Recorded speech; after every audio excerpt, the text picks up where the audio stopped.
Hello guys, in this video I'm going to show you how to fix the OBS error failed to open Nvenc Codec function not implemented. To fix that, your first option is to update your system, and you can do that simply by going to settings. In your settings, you go immediately to Windows Update, check for updates.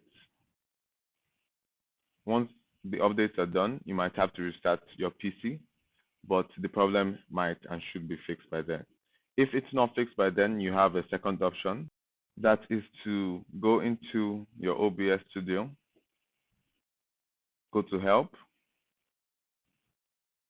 and check for updates.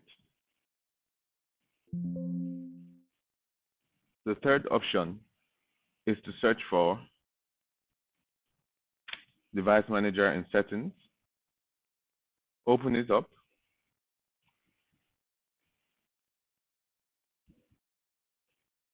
Go to Display Adapters and Update Driver.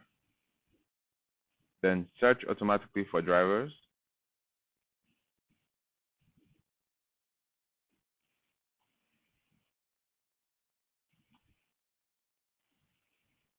If you follow these three methods, your problem should be solved. That is because the Nvenc error in OBS Studio is usually caused by outdated drivers or the system needing an update. Thank you. Bye.